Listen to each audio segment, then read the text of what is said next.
Hi, everybody. Looking forward to talking a little bit more about the energy brain today. If any of you missed the program that we had last month, where we really talked about the energy brain in detail, and I think hopefully helped people to understand how brain training works and why it works, um, that would be a good idea to go to our YouTube channel, BTI Brain Trainer. And I think if you click on all videos, you'll find that. So today we're going to talk more specifically about individual frequencies and some of the functions of those. Well, for now, I'm just going to turn it over to the other Pete, who's going to give you the recording.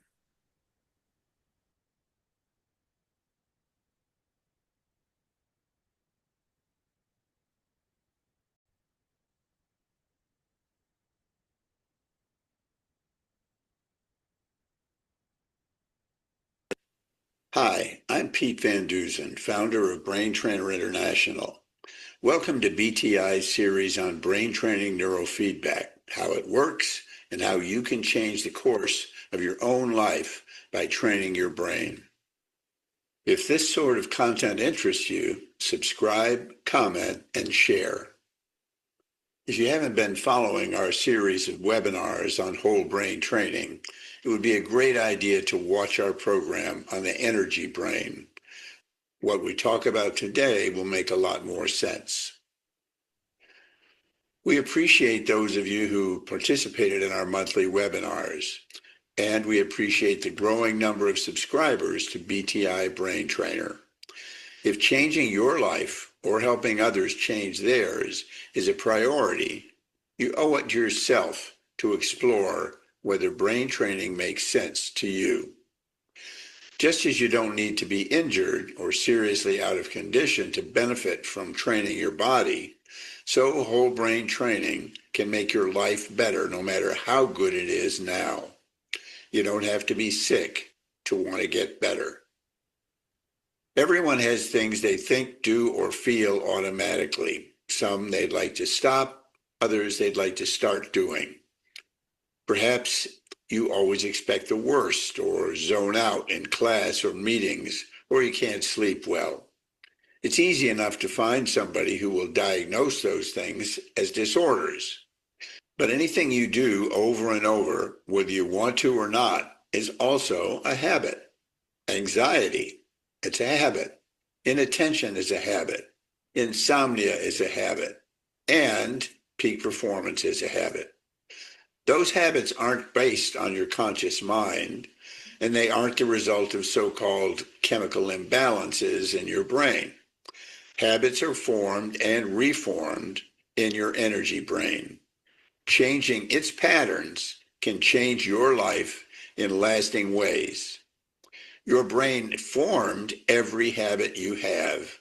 At the time it decided among the options you had at that time, often before you were 7. And most of those choices guide your life today. So today we're going to look at the mechanism your energy brain uses to program itself. We're going to help you translate the measurable activation levels in your brain into states in your life. To do that, we need to learn the ABCs of the stable electrical patterns in brain training.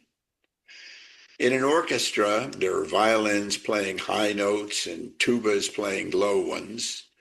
The power of the orchestra depends on the wide range of sound frequencies playing together in the same music, playing in harmony, in synchrony. They have the ability to play a rock song or a symphony. The energy of the sound of each instrument is an electromagnetic pulse, just like the pulse of a brain cell, but for different purposes. In brain training, we measure and train neurons firing between 2 and 42 pulses each second. That's called 2 to 42 hertz in a very small part of an orchestra. But the goal is not to produce music. Your brain produces your sensory universe and guides your thinking, feeling, and acting in it. Everything you experience and do. So today we're going to introduce you to the main instruments in your brain orchestra. First, we need to understand that each of the billions of neurons in your brain is firing electromagnetic pulses through up to 50,000 networks a number of times per second. That's called a frequency. Ideally, pools of neurons fire in synchrony, doing the same task, and we can measure them and train them non-invasively, like yoga or aerobics train body energy. Second, various brain frequencies come from various sources. We can measure the activity of neurons in your cerebral cortex, the brain that links the others and makes you human, but the electrical activity we are measuring isn't necessarily made in the cerebral cortex.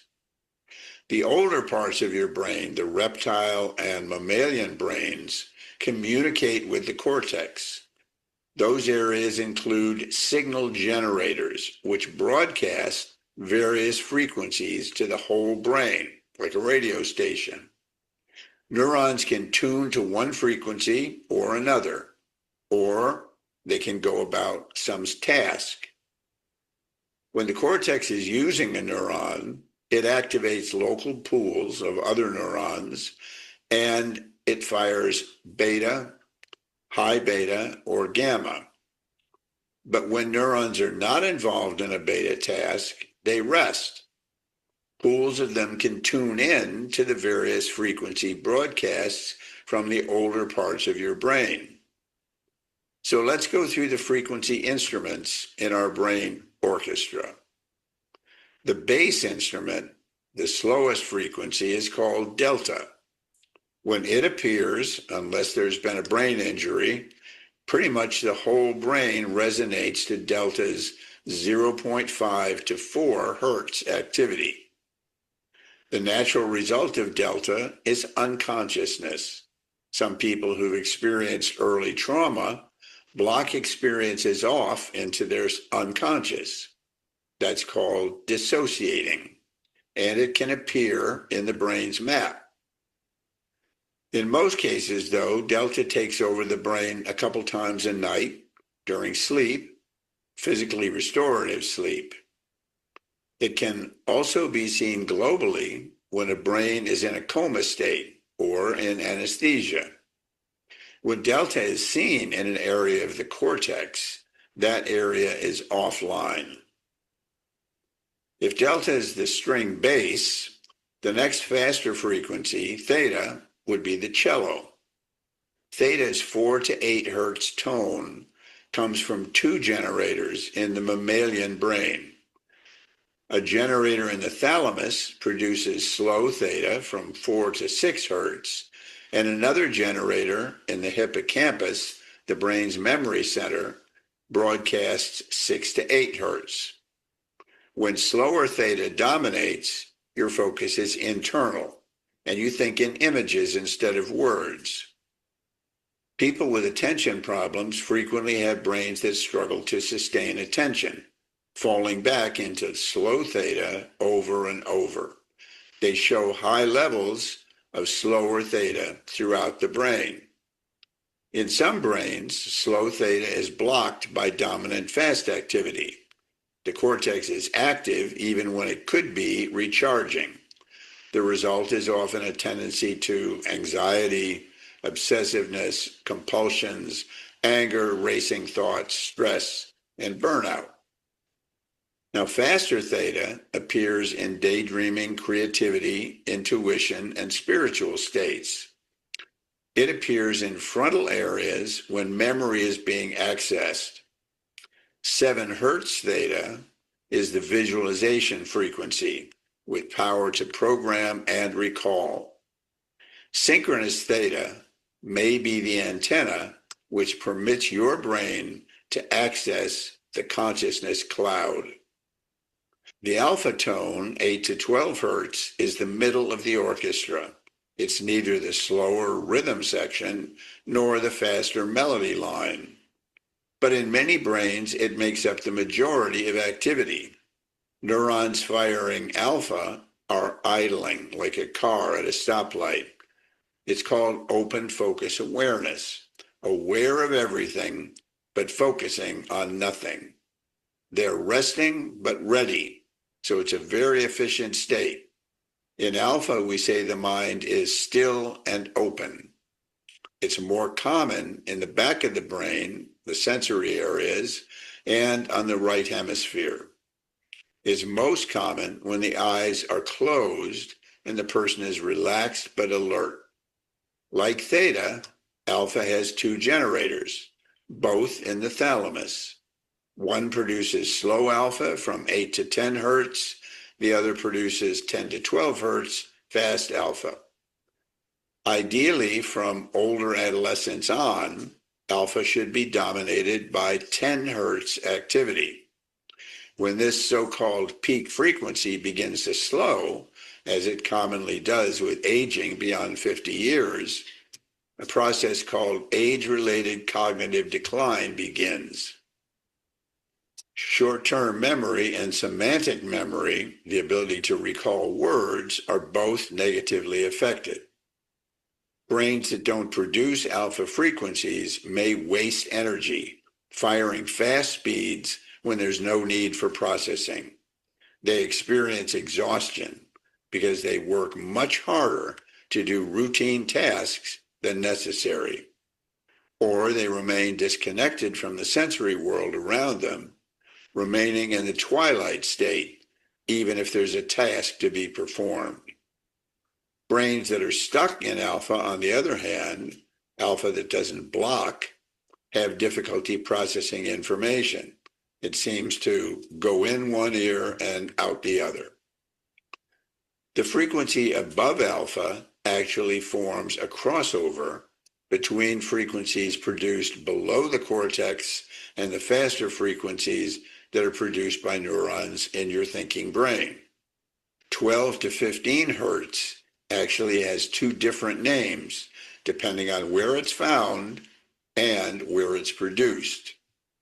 In the sensory motor cortex, which crosses the brain from ear to ear across the brain's vertex or midpoint, 12 to 15 hertz is called sensory motor rhythm, or SMR.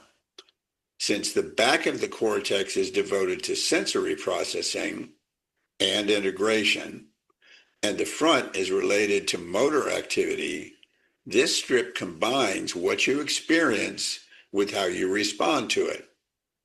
SMR, like alpha, is produced by a generator in the thalamus and broadcast to this transitional area. SMR correlates with relaxation, coordination, and physical stillness. It's sometimes called alpha for the body. However, 12 to 15 hertz is also found throughout the rest of the cortex as well. Anywhere outside the sensory motor cortex, it's called low beta, and it's produced by the cortical neurons. Just as alpha is expected to be stronger in the right hemisphere and the back of the energy brain, low beta is more commonly found and trained on the right side of the cortex, while the faster beta speeds are more likely to appear in the left hemisphere and the front of the cortex. The fastest brain activity, above 15 hertz, is called beta, and it's divided into three groups. The first beta speed is from 15 to 18 hertz. It's the frequency of processing information, usually in language, and using logical, rational thought. It can be focused internally, thinking through a problem in your mind, or externally, paying attention to information or things happening outside your thoughts. The second beta speed, 19 to 22 hertz, is more activated processing. For some people, this is found when they're strongly curious or deeply engaged in an issue. But for others, it borders on anxiety, a little bit too activated. The third beta speed is high beta, 23 to 38 hertz, hypervigilance. When a brain area maintains high levels of high beta, it becomes highly sensitized. It now experiences its world in terms of danger. Anxiety and anger dominate the emotions. At the same time, inability to relax and recharge wastes energy reserves. This is not a thinking rhythm, it's stress. Above the beta frequencies, there's 38 to 42 hertz, gamma. It's often associated with integration across the brain, insight moments, or peak performance. It's measured not so much in terms of how much is being produced, but in terms of how synchronously sites can communicate and cooperate. So each brain creates its own orchestra. A brain that's experienced early trauma is likely to encode those experiences and strategies for dealing with them in very fast frequencies. A brain that's been built around the expectation of life being reliable and predictable is more likely to treat itself to alpha frequencies. And every energy brain tends to operate different functions with different frequencies. Sensory integration in the back of the brain depends on different activity than executive functions in the prefrontal cortex. In one kind of music, perhaps the slower, deeper tones are more appropriate. When the music moves to another type, it's likely that the different tones will be more useful. The challenge of brain training is to record the various brain areas during different levels of activation and use that information to determine what patterns are dominant or even stuck in a specific brain. An orchestra with lots of electric guitars will struggle to play Mozart, and a brain that is a string quartet will not produce a very good blues song. Our goal for the whole brain training is to break up those patterns that limit flexibility and range, keeping us stuck in dysfunctional habits. In order to achieve this, there are two primary considerations. First, clinical researchers in brain training over the past 30 plus years have compared the brain maps of subgroups of people who share certain limiting habits against those of so-called normal brains. When they analyzed the differences between groups of anxious people and a population of presumably non-anxious people, they discovered several markers that appeared in almost all the anxious brains and almost never in the brains of people without anxiety. Anxious brains tended to have a right hemisphere that was very fast, faster than the left. That pattern was almost never present in non-anxious people. If a person wanted to break up a habit of anxious responses, and they showed this pattern, training to reduce the very fast right side had the result of shutting down the automatic anxiety response. There are dozens of these patterns that have been identified for symptoms ranging from mood issues to cognitive limitations of attention or impulse control to physiological problems like insomnia or chronic pain. Whole brain training produces training plans not by trying to find micro measures that are different from the averages of QEEG. Instead, it scans each individual brain for the relationships and the patterns that have been correlated with specific issues, especially the issues that the client has identified as a high priority in his or her own life. There's also a second important consideration in how whole brain training seeks to break up the limiting patterns in a person's brain. It's called homeostasis. Homeostasis is a characteristic of all complex systems, like, for example, a family. Each member of the family has individual habits, Perhaps the father has a quick temper. Every other person in the family is affected by this. They expect it and they know what triggers it.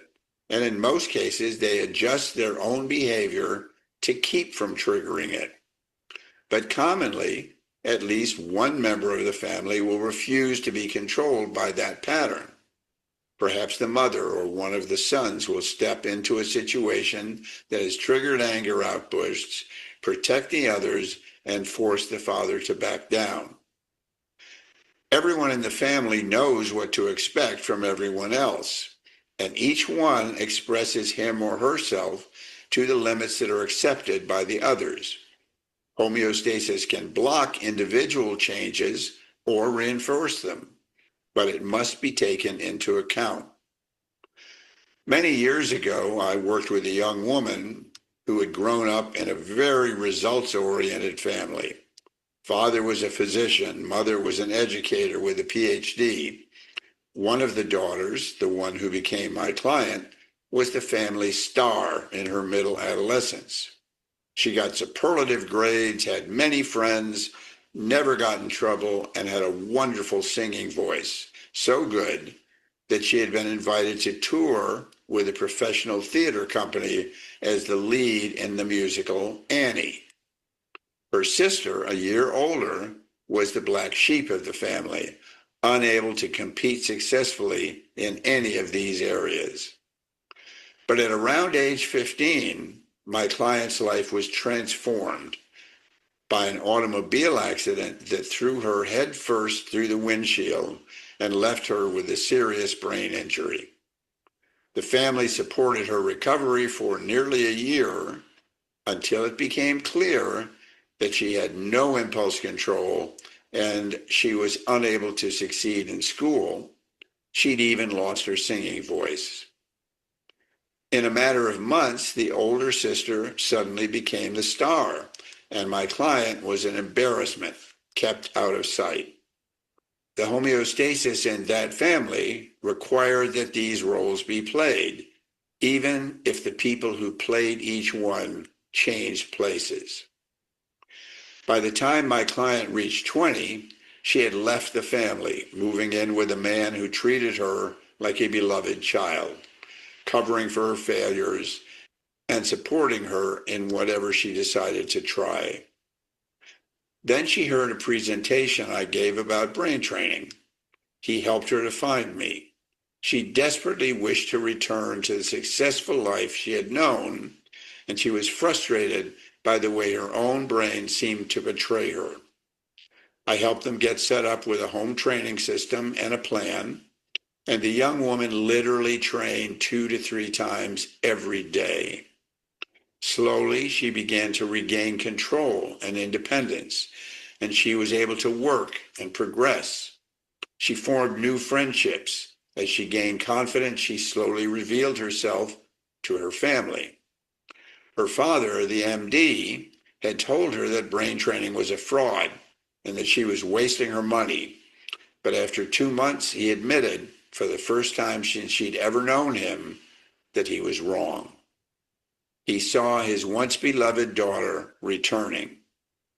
But here's the interesting part of that story. The older sister, now the star, was not interested in returning to her prior role. And my client had recognized that the family's love for her was based on her performance, not on herself. She also had no interest in returning. The young man who had become her husband and had been her caretaker slowly realized that she no longer needed him in that role, the one he preferred. I had warned him this was a possible outcome when she started training, but he decided he wanted her, not just as a troublesome child, but as a partner. So he got a plan and began training his own brain. This couple was one of the last ones I worked with before leaving Atlanta to start traveling and teaching trainers around the world. The last time I heard from them, they were rediscovering their marriage in a very positive direction. And she left a message on my answering machine singing the song Tomorrow from the musical Annie, and showing me that her voice had returned. Homeostasis is a characteristic of all complex systems, including patterns in the brain. In my early days of training, everyone was diagnosed with ADD or ADHD. Everyone was trained to improve attention and impulse control. By my calculation, 60 to 70% of the clients made dramatic improvements. Some of the others got better, but shortly after we stopped training, they would slide back into their old problems.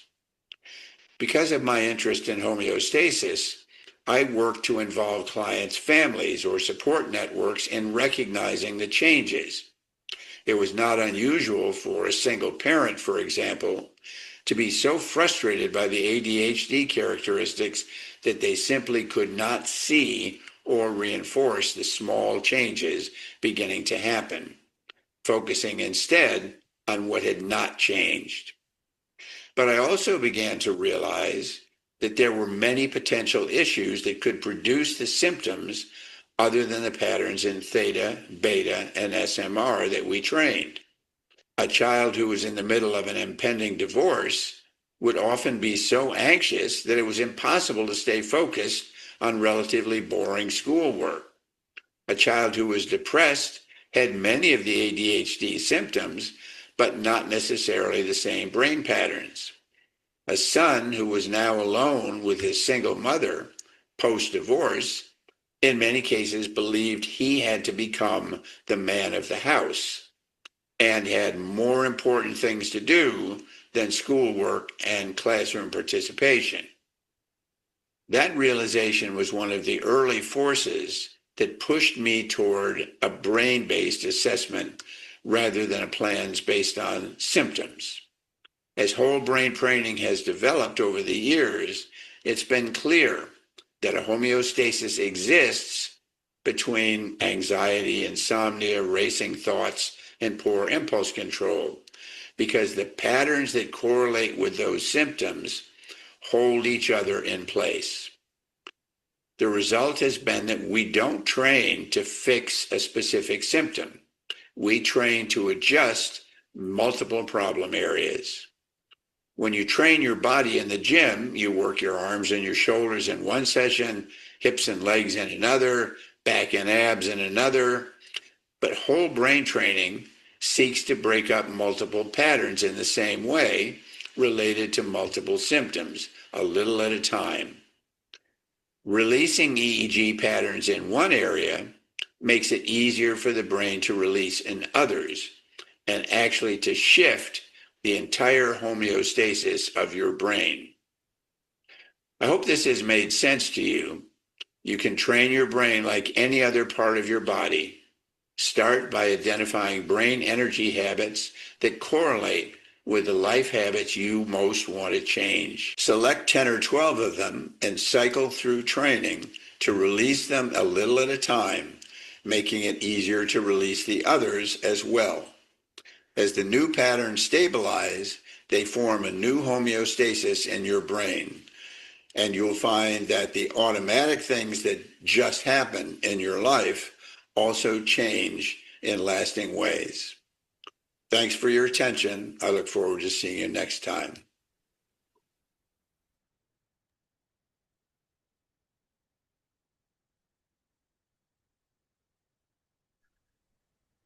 Okay. I think everybody can hear me again now. If anybody has any questions, we'd love to hear them. I'll try and answer them. Any comments or anything like that, that's fine. So do we have anything, Ra, that you're aware of? Not yet. Okay.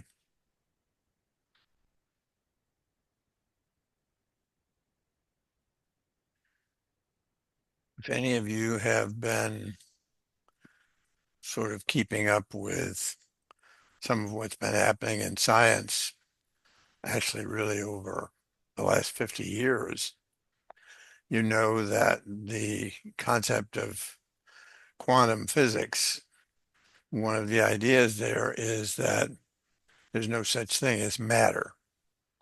Everything is energy and some energy is slow enough that it appears to be solid, but you can move back and forth between energy. And I think when you start to think of the brain that way and realize that it's really what's happening energetically, that the neurons are producing this field of electromagnetic activity, and that that field is able to connect with fields outside, I think you begin this begins to make a lot more sense. Sounds pretty weird when you first start thinking about it, but it's the way that I understand that we are able to make changes in how people think, feel, and act just by helping them to change the patterns that their brains themselves have formed over their lives up to that point. We have a comment. Okay. I'm having many clients with very high delta. Okay. Um, you might be a really, really boring person. I guess that might be one one possibility. One of the things, the first thing that I would look at is that, especially depending on where you're seeing it, delta is a frequency that often occurs as a result of artifact. Anytime that you're training on the front of the head, F3 and F4, F7 and F8, even the forehead, anytime you move your eyes or blink your eyes, you're going to get a signal that looks like delta. It's very slow, really muscle. Um, so it's not really what's happening in the EEG. If you see it when a person has their eyes closed or when you're recording an assessment, one of the things that I do to try and minimize that is ask the client to keep, um, excuse me, somebody's at the door here, um, to keep their eyes only partly open. If you can see, that usually blocks delta. But if you keep your eyes only halfway open, they don't dry out so quickly and you don't end up having to blink. If you see that occasionally, the delta, one of the things that it can also be is what's called dissociation. I think I mentioned that earlier in the video. You have people who have serious early histories of trauma, and if that's your population, then because the brain basically moves experience like that into the unconscious, you see it can see patterns of delta. You can also see patterns of delta in a person who's had a head injury. Particularly, there are two types of head injuries. There are injuries that kill neurons, the little power sources, and those end up replaces the neurons with alpha, but it's alpha that doesn't block very well.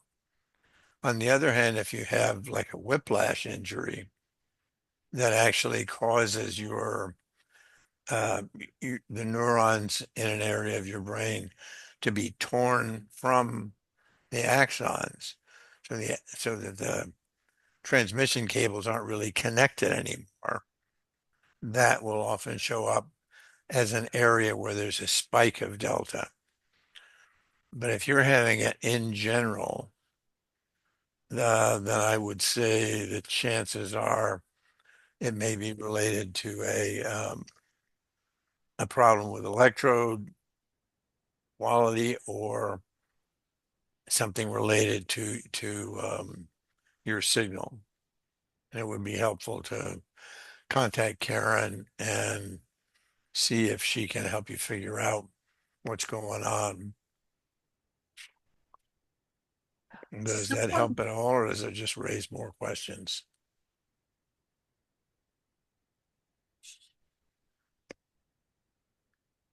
I'm looking for a response.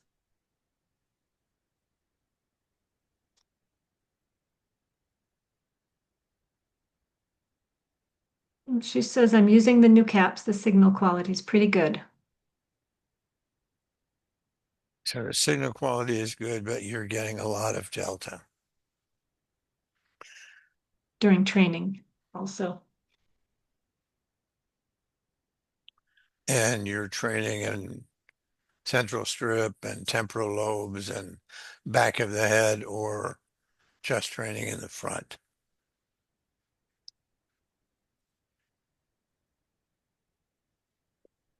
It's in, yeah, Karen says if it's in the frontals, then it might be eye blink artifact. Yeah, She's that would. finding it in, not in the front, but in different areas. Okay.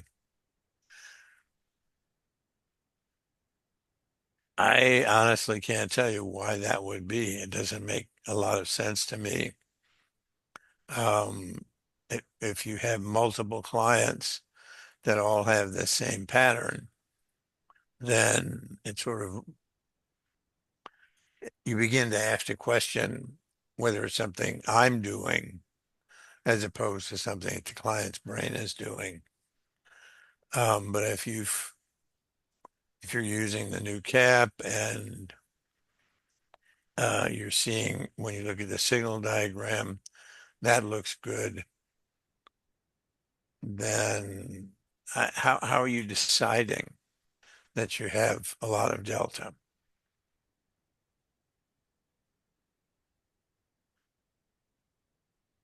Are you getting that response from, In the window BT2, BT2 window. so this is the window that shows how much delta, how much theta, how much of each of the frequencies. Yes. Okay, well, first of all, delta is the slowest brain wave. It's also the biggest. So it's not uncommon for delta to look like it has a lot. What I would be looking at more is, are you getting training plans or descriptions of the brain in the client summary that are talking about delta as being something that should be trained? Or are you just seeing that the delta numbers appear to be higher than the other frequencies? Okay, we have another question. Someone mentioned on Telegram about BT2 allowing alpha theta training with more than one channel. What montages would you use? I would use one channel. I haven't tried the other stuff, and I'm not sure where the idea for that came from. Um,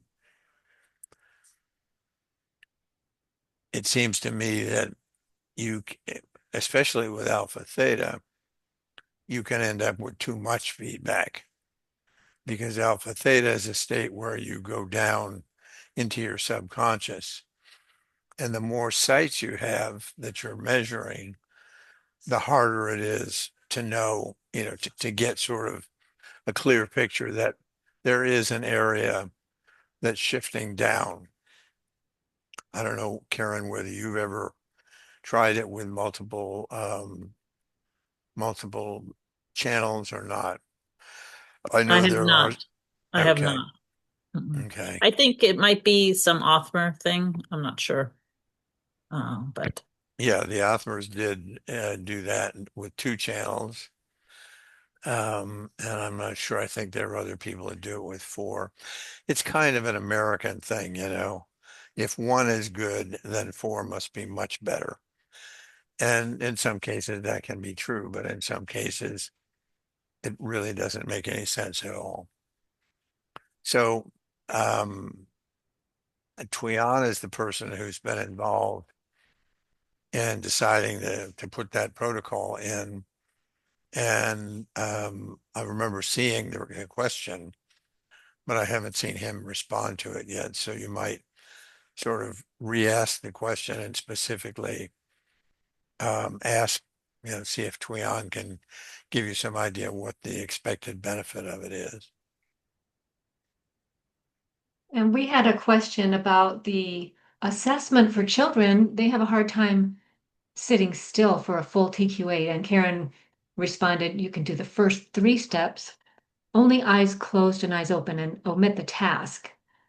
And then filling out the client report can help quite a bit in how understanding what's going on about the child without even looking at the EEG. Yeah, and I would say, how old are you talking about?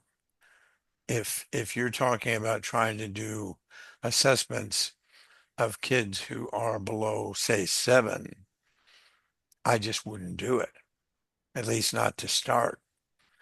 If somebody's getting a is getting the, identified as having a problem that leads them to be brought for brain training when they're 4 or 5 or 6 or even 7 years old, usually that means that the brain is very slow, or in some cases, it's really, really fast. If you do something like a squash or where you train all of 2 to 38 hertz down, one of the benefits of the squash is that whatever is too high in the brain will be the thing that gets trained down. So if you have very little beta and you have a lot of slow theta and you're squashing the entire value of the EEG, then your chances are that you're going to be training theta down and you won't be hitting beta at all. So, and training SMR with the understanding that you're probably going to want to, if the child's fairly young, you're probably going to want to drop the frequency of SMR down. I think that's been described previously. I think I mentioned it a little bit here today. Um, Remember that alpha, the peak frequency for alpha is supposed to be about 10 hertz, usually from somewhere around 16, 17 on up. It starts to slow back down again when you get up beyond 50 for many people. But for children who are below that, an 8-year-old peak alpha frequency is commonly going to be around 8 hertz, not 10 hertz, which means that all of the frequencies are kind of moved down. So if 8 is the center frequency, then alpha for that child might be 6.5 to 9.5. And so SMR is not going to be 12 to 15. It's going to be down. It's going to be down quite a bit lower. But I would say it's true. You can just record eyes closed and eyes open. And you can just do the 12 required sites, which are the leaving out F7, F8, T5, T6, FP1, FP2, and O1, O2. If you have somebody who is more than 7 or 8 years old and can't sit still, then that's more difficult. Again, I would say train SMR and train squashes. And SMR basically is a squash that also trains up the SMR frequency. Everything else is trained down. Um, I would try that for 4, 5, 6, 7 sessions and see if you can notice that the client's beginning to get greater control. And when they do, I mean, I think I've gone as far as maybe 10 sessions with someone who is hyperactive and older than 7 or 8 um, before I said, okay, now I want to try the full assessment, or at least some form of the assessment to see what other patterns there are in this brain. That's it for questions. Okay. Well, appreciate everybody showing up. Okay. And we will look forward to seeing you next month. Next month, we're going to have a webinar specifically about sleep issues. That's one that a lot of people have questions about. And I consider that to be one of the most important, one of the sort of almost always top priority training approach goals is to normalize the sleep patterns. Because when you do that, many other things get resolved as a result of just being able to sleep properly. So hopefully we'll see you next month, excuse me. And you need to check this out again. We'll be on YouTube within a fairly short period of time. Thank you very much. Have a great day.